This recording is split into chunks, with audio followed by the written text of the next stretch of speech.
মাদকসহ কারারক্ষী হাতে নাতে ধরা।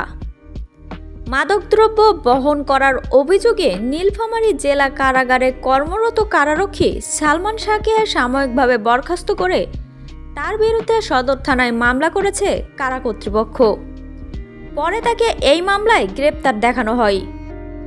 গ্রেপ্তার সালমান শাহ গাজীপুর জেলার কালিয়াকৈর ফুলবাড়িয়া এলাকার মোবারক হোসেনের ছেলে।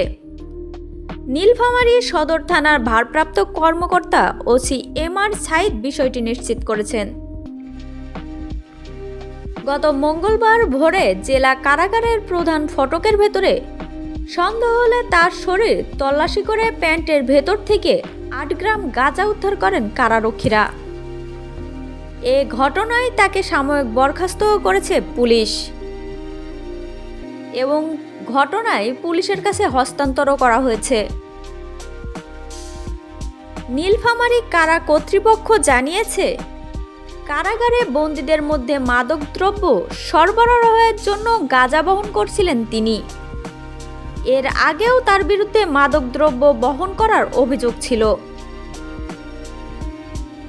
জেলা কারাগারের জেলার ফারুক হোসেন বলেন, গোপন সূত্রের মাধ্যমে আমরা জানতে পারি কারারক্ষী সালমান শাহ মাদক বহন করছিলেন।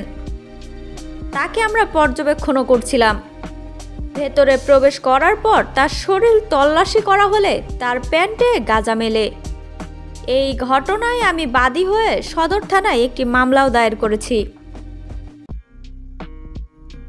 বিষয়টি নিশ্চিত করে ওসি এমআর সাইদ জানান, সকল আইনি প্রক্রিয়া শেষে বুধবার দুপুরে নীলফামারী সিনিয়র জুডিশিয়াল ম্যাজিস্ট্রেট আদালতে তোলা হলে আদালতের বিজ্ঞ বিচারক মোহাম্মদ মোশাররফ হোসেন তাকে জেলা কারাগারে পাঠানোর নির্দেশ দেন।